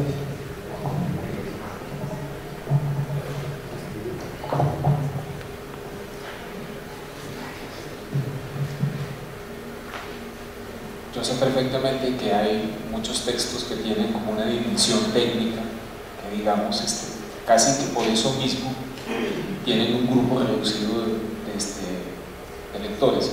Pero para ir al ejemplo que pones de Borges, pues cualquier persona puede leer a Borges. Una persona que no tenga ningún tipo de formación en filosofía puede leer esos cuentos y hará cierto tipo de interpretación que tal vez a alguien que tenga la formación filosófica le parezca, digamos, no tan importante o que ha perdido como algunas cuestiones. A lo que yo me refiero a eso es a la posibilidad de que un texto sea leído por una cantidad de lectores muy distintos, que tengan bagajes intelectuales muy diversos y que no tengan problemas con la lectura de eso.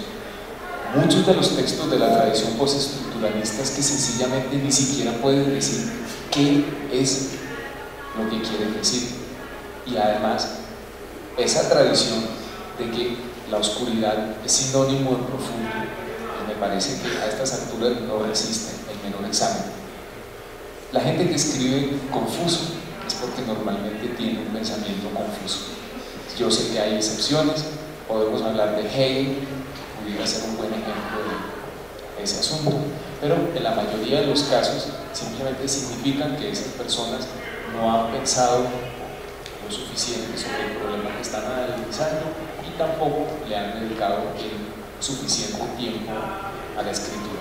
Creo que de verdad, miren, es mentira, absoluta mentira, que un texto enredado, confuso, de una complejidad como apabullante para los lectores, sea sinónimo de profundidad. Y eso está en la raíz, porque se ha perdido mucho la conexión entre los centros académicos y el gran público. A mí de verdad me parece que es increíble, se hacen esfuerzos todo el tiempo en ese sentido. Creo que en razón pública, en el medio digital, es un montón de gente que viene del mundo académico y que está intentando hablarle al gran público. Pero a despecho pues de esos pocos casos que hay, aceptemos la situación, hay un corte entre la vida pública y la discusión académica. Y creo, Mario, que es muy importante sobre esto que dices, sobre lo que preguntas. Digo, uno como editor, y viéndolo en términos prácticos, tiene que aprender a decir no a la gente que no sabe escribir, o a la gente por la que no vale la pena, en términos materialistas, utilitarios, hacer el esfuerzo de codificar, hasta llegar a un material legible, porque hay algo esencial que es la retórica, que está en el origen de todo esto, y si tú no entiendes las bases elementales de la retórica, no vas a poder argumentar algo elementalmente, y eso no tiene que ver ni siquiera con la idea, es decir, la capacidad de argumentar algo de forma no falaz, creo que es, pero absolutamente independiente del tema del que estés hablando. Es decir, se trata de, ¿vas a decir algo que tiene sentido o no? ¿Vas a decir una falacia o no vas a decir una falacia? Y un editor tiene que estar ahí para eso. Cuando alguien no puede entender que tu trabajo esencial es que un argumento tenga sentido, uno tiene que echarse un ladito y decir, puede que la idea sea buena, pero creo que no vale la pena pelear. Mira, un editor que es un representante del público frente al escritor, y por lo tanto entonces uno le hace las preguntas hipotéticas que esa miríada de lectores pudieran hacerle eso, y hay un montón de casos que son muy buenos. Miren, yo he trabajado pues, varias veces, he publicado cosas con Salomón Kalmanovitz, y más de una vez me han dicho, pero cuando Salomón publica en el Malpensante sí le entendemos. Bueno, ¿por qué le entendemos? Por la sencilla razón de que hacemos un trabajo editorial al cual él se presta muy gustoso, porque es consciente de que no es un escritor muy diestro, y entonces simplemente ¿qué es lo que ha faltado en otros lados? Que un editor le diga, oye mira, esto está confuso y eso, y entonces se aplica y salen unos textos que pues digamos tienen provecho para el público, porque se entiende lo que quiere decir el autor.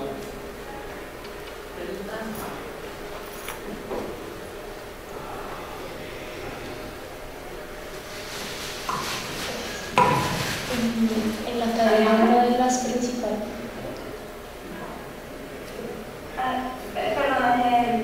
Perdón, me pagaba el micrófono. Que en ese sentido, que yo pensaba como que el editor tiene que saber qué es lo que en la calle. No, sigue tú, es que hay una persona que Cuando tú preguntas creo que a veces como editores hacemos la lectura como de, a veces uno se pone en el papel como del ignorante,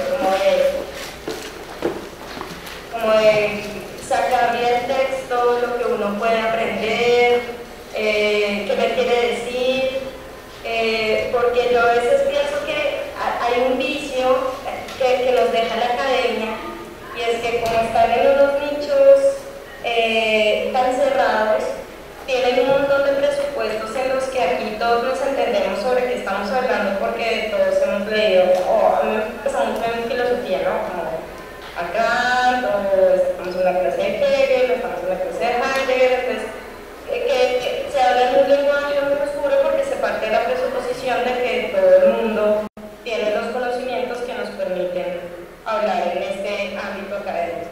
Y por eso lo más paradójico es que creo que lo habéis mencionado, no recuerdo si en esta mesa o en otras mesas, es que esos autores que son más difíciles de editar y con los que más se resisten, que son los que más creen que saben escribir, a veces lo hacen protegiéndose por su formación académica.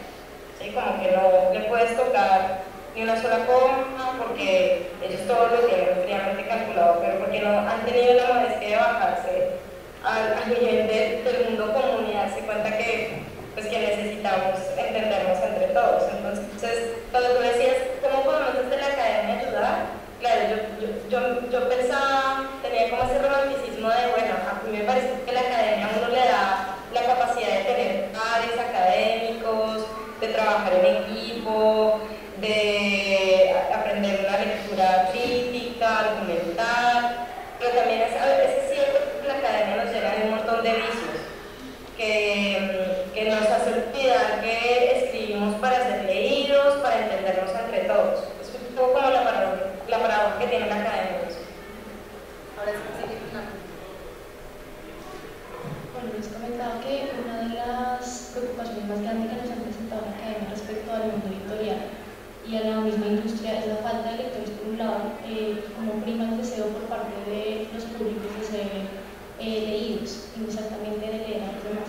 Entonces me preguntaba, dentro de las diferentes publicaciones periódicas y los lineamientos editoriales que manejan, si se tiene en cuenta un camino exacto o algún método para promover la lectura.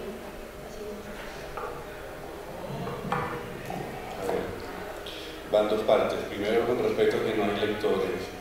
Creo que, salvo excepciones, no, ni siquiera excepciones, siempre, por definición, una revista cultural está hecha para una minoría. Ojalá la mayor parte de la minoría, es decir, pero estás trabajando a aspirar a tener los lectores que tiene, no sé, Semana, para mencionar una revista de trabajo periodístico valor, me parece una tontería, me parece que vas a vivir acomplejado. Si tú decides, pero por supuesto no tienes que saber que tu revista no va a tirar 300.000 ejemplares, es decir, es improbable, digamos, y creo que tampoco es el objetivo. Me cuesta entender por qué si tú haces una revista que solo va a hablar de libros, una revista que solo va a hablar de arte, o una revista que solo va a hablar de cine, y lo va a hacer con cierta profundidad, etcétera. No entiendo por qué tendrías tú que sentirte mal si tú no tienes 5.000 lectores. Ojalá. No, pero no es lo que tú dijiste, pero no. Lo digo solo porque es un argumento que es muy frecuente, variaciones del tema de la ausencia de lectores, es muy frecuente en las revistas y en los compañeros, y por eso hay tantos que se quejan tanto y no son amigos míos, además. Pero sobre el tema de la formación de lectura, digamos que creo que no hay nada más importante para ganar a un lector que esto que hemos estado hablando, escribir de manera clara y legible.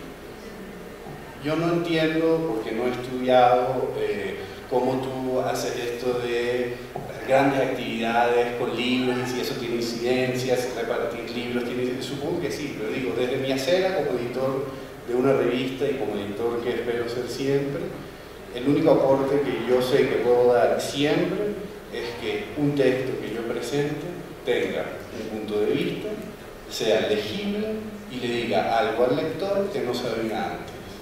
Es un trípode, son esas tres cosas. Para mí es la mejor forma de respetar al lector, y por eso como editor a mí no me interesa hacer una revista de cosas que yo sé. Es que no tiene ningún sentido, creo yo. No tiene ningún sentido ponerse siempre ante un texto que tú supuestamente conoces ya, que esos conceptos, esas ideas tú conoces ya. A mí me divierte muchísimo tomar ideas, tomar autores que no conozco, libros que no conozco, temas que no conozco. Puedo ser periodista, me apasiona investigar también. Y creo que esa es una forma buena de generar textos legibles, no partir de esa base de, bueno, ya la gente que va a leer esto sabe unas cosas. Como tampoco decir algo que a mí me decía mucho en la escuela de periodismo, no sé si aquí hay variaciones, que el texto como lo que lo entienda tu mamá. Pues mi mamá no es estúpida, es decir, creo que hay que valorar un poquito más también al lector, y por eso repito el tema de la argumentación.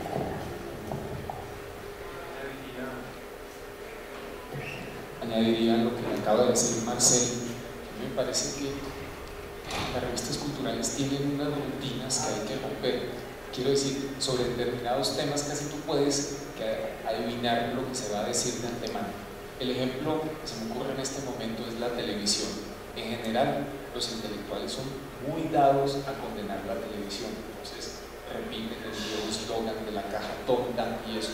Bueno, si uno está viendo, tiene canales pagos y ha visto las series de televisión que se están haciendo hoy en día, productoras como HBO o Showtime, yo lo que diría, hoy en día hay que ver televisión. Si uno quiere saber qué está pasando de atractivo en el mundo de la cultura, creo que uno de los puntos de excelencia está en la televisión. Lo mismo también diría, por ejemplo, los bestsellers. Normalmente hay esa reacción instintiva de decir que todos los bestsellers, por el hecho de haber tenido éxito, son malos, una literatura, y entonces son 4 o 5 millones de personas, entonces son sencillamente estúpidos. No, creo que hay que analizar caso por caso. Sin duda hay algunas que son muy malas, pero yo he leído, miren, a mí los libros de Harry Potter me encantaron esos libros, y entonces puede haber discusión sobre ese asunto. Pero quiero decir, en las revistas deberíamos tratar de transmitir entusiasmo, bien sea a favor o entusiasmo siciliano en contra de las cosas. Pero yo noto esa sepsia, como ese aburrimiento tan, sí, o incluso ser malcriados, porque miren, yo estoy que me escribo una nota sobre Bernardo Hoyos, un poco como, no porque me cayera mal, sino como para contrarrestar la lluvia de incienso que ha caído sobre él. Y era un personaje extraordinario, pero también hizo cosas tan ridículas como una persona que era ciega dirigir un programa sobre cine. No sé si a ustedes les parece, pero a mí sé que es un poco antipático decirlo, pero la crítica es así. Buenas. Alejandra. Milagro, digamos. Yo iba a comentar solo una cosa muy pequeña. Dale, sigue. Perdón, es que como tengo el retorno de ustedes 3 minutos tarde, o 5, siempre por eso también me interrumpieron. Estamos desnudos en el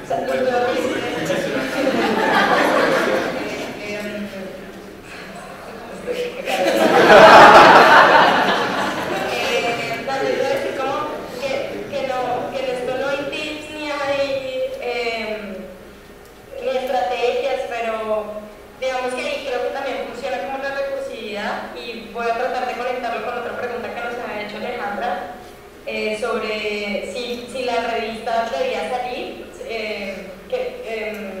debía actuar afuera. Y es que, por lo menos en la revista, lo que hacemos es que, pensando un poco como si no queríamos que se agotara el campo de acción, digamos, de cada número, nos empezamos a plantear un evento que se llama el Coloquio de Rafa, que al principio ni siquiera lo pensábamos como el típico evento del lanzamiento de cada número, porque de hecho los eventos del coloquio se están haciendo antes de que la revista esté físicamente. Y lo que hacemos es tratar de hacer un evento que sea sea sugestivo con relación al tema, porque si nosotros tenemos el doble, digamos, básicamente a veces pienso que nos estamos enterrando el doble puñal, ¿no? Porque por un lado somos una revista especializada, o sea, de verdad es una revista en artes visuales, y por otro lado para cada número tiene un tema, que nosotros lo hacíamos con el propósito de que fuera interdisciplinar, porque el tema, por ejemplo, la escritura del arte se podía tomar desde muchas perspectivas, desde la literatura, eso hace que no tengamos seguidores para todos los números de la revista indiscriminadamente, sino seguramente para un solo número de la revista. Pero lo que empezamos a hacer fue un coloquio, que es un evento de entrada libre, donde invitamos solo a uno de los que participaban en la revista y a todos aquellos otros que quisimos invitar pero por alguna razón no pudieron participar en la revista. Creo que esa es una manera también de convocar lectores, o sea, como de ponerles el tema sobre una mesa en un formato distinto al de la versión impresa. Y estrategias como esa creo que pueden haber muchas. Y eso es una manera también de no solo generar lectores, sino crear comunidades, intercambios, no sé. El árbol del arte no da muchos frutos, sin embargo ustedes, los que encargados de los medios, están corriendo el riesgo de decirle a un lector que hay un autor, ¿sí? Y ese autor, como ustedes mismos lo han planteado, a veces les gusta a ustedes, pero no al lector. A veces el autor puede ser dueño de un medio o haber comprado un premio en Europa. ¿Hasta qué punto ustedes participan un poco de la imposición de las cosas realmente no consumibles? Porque es que estamos en un momento en el que lo que prima es la imagen y el éxito en hacer que los demás consuman, ¿no? Y otro comentario es, yo publiqué un libro de García Márquez hace mucho tiempo, hace más de 10 años, y resulta que me puse a venderlo personalmente y la gente lo compró, y después llamaron a García Márquez. Entonces quedé con la sospecha de que a García Márquez lo único que había leído de él no era a él, sino las reseñas.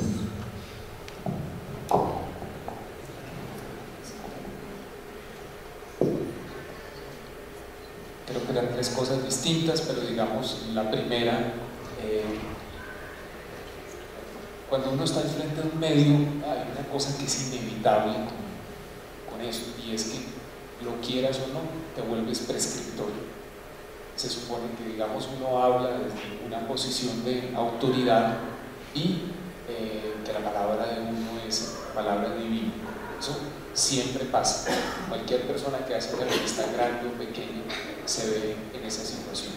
La forma de combatirlo es, en primer lugar, que para los lectores sean muy transparentes los criterios, digamos, desde los cuales uno hace una publicación.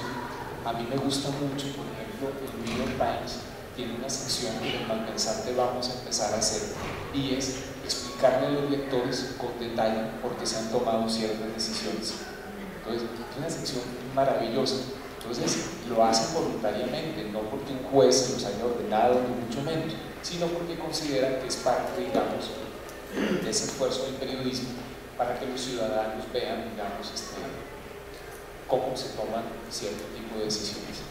Y en segundo lugar es tratando, digamos, de renovar constantemente como la nómina de la gente que uno va publicando. A mí me interesa mucho, Malpensante es una revista que tiene como misión autoimpuesta descubrir nuevos talentos. Y todo el tiempo estamos buscando y gastamos una cantidad de tiempo en eso, buscando qué publicar de gente que nunca antes ha publicado nada. Eso es un esfuerzo constante que hacemos en la cuestión. Y juzgamos en igualdad de condiciones. Yo le pido lo mismo al autor ya consagrado como al novel que está haciendo sus primeros pinitos en la literatura. No veo otra forma, digamos, de salir de como esa paradoja. Al respecto, y asumido también la idea de que uno debe entenderse como un prescriptor. Creo que lo importante es que uno no crea que su oficio es ser prescriptor, es decir, el prescriptor es algo que es una consecuencia del oficio que uno está desarrollando. Eso por un lado, en términos de cuál es la forma sana de afrontar eso para mí. Y luego con respecto al autor que nos gusta, lo imponemos o no lo imponemos, por un lado creo que los medios de comunicación no es que no somos tan importantes, pero hoy en día hay tantas fuentes que esa importancia está mucho más repartida.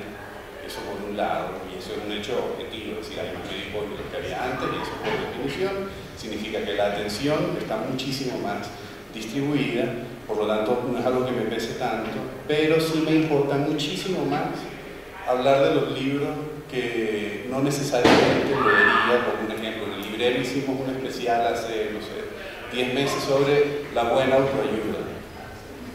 La autoayuda es una cosa tan desprestigiada, etcétera. Desprestigiada porque la desprestigian tanto que nadie ha leído ciertas cosas buenas de la autoayuda y no entiende que hay una tradición con la autoayuda, de que grandes autores han metido en eso. Pero como en efecto Pablo Coelho es una mierda, porque bueno, es un escritor, o sea, no maneja la sintaxis, no es coherente en sus premisas, pero dejémoslo de lado, fuera de él. Hay muchísima gente, o no muchísima, hay bastantes autores muy interesantes que tienen muchísimo para decir. Entonces, yo disfruto mucho más, y lo digo de verdad, disfruto muchísimo descubrir o exigirme a buscar cosas que usualmente no haría, y en ese sentido la supuesta prescripción me parece súper válida, porque es una decisión donde unos y otros están descubriendo algo, me parece justo. Y luego, más que los autores que uno publica, yo suscribo con Mario, y Mario tiene más tiempo en eso y debe tener muchas más satisfacciones. Yo creo que no hay nada más maravilloso que ver que uno fue el primero en publicar o hablar de determinado colaborador, que unos años después va teniendo más prestigio, se hace un nombre y tú dices, bueno, uno asume una pequeña cuota, es como una señal, de vez en cuando me sale algo bien, y creo que eso es muy importante. Y eso requiere una verdadera pasión por lo que uno hace, es invertir tiempo, porque sabes que la mayor parte de lo que vas a leer, un asunto estadístico también, no va a ser bueno, es decir, es así, es una realidad, pero tienes que entender que la satisfacción al final pues, será mayor y permite que tu revista en alguna medida se legitime. Bueno, pues se nos acabó ya el tiempo. Sofía, muchísimas gracias. Oye, que le agradezco. Gracias, gracias. Mario, yo quería antes de que ustedes se vayan decirles una cosa, y es que pueden irse un poquito reconciliados con la academia. Yo cada vez me encuentro en más espacios dentro de la universidad donde uno de los temas que estamos hablando constantemente es que tenemos que transformar nuestra noción de escritura. Hacer una tesis, hacer un ensayo, escribir en la academia no es hacer informes de cosas, no es entrar en ese mundo encriptado, sino que tenemos que volver a hablar para la mayoría de la gente. Y se está conversando mucho. Y creo que ahí vamos a volver a entablar unos diálogos con esos afueras en los que nos estábamos perdiendo por creer que la profesionalización es quedarse en una forma de hablar que le da sentido a algo. Yo estoy de acuerdo con Mario, que termina haciéndonos creer que tenemos que estar encerrados, que no podemos salir, no podemos preguntarnos además sobre el presente, y creo que en eso que tú decías al comienzo, la academia debe hacer esa tarea de pensarse no solo el pasado, no solo sus visiones históricas, sino preguntas del presente en todos los temas que ustedes han estado mencionando.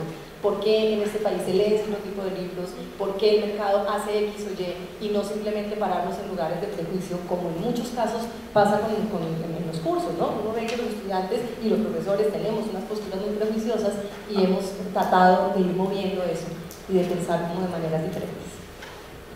Dos cosas brevísimas, o sea, uno que estaré ansioso no solo por ver, sino eventualmente publicar lo que salga de ese propósito, que están ahí. Y lo otro es que, como yo creo en la cuestión de que el que pregunta se premia, entonces los que hicieron preguntas les voy a regalar un ejemplar del último Maldesa. Bueno, pero entonces la última pregunta, aunque ya me la revista, es ¿cómo hacemos para que estas personas que escriben acá reseñas, que están trabajando en ese tema, puedan llegar a entregarles a ustedes reseñas de libros? A ver, en mi caso simplemente mi mail es marioyursic@gmail.com o @elmalpensante.com. Y que quiera escribirme, proponerme algo, estaré encantado de tener correspondencia con él y ya veremos qué publicamos. Ojalá. Igual yo, marcelventura@me.com. ¿Ok? Igual, todo el tiempo para leer todo. Gracias.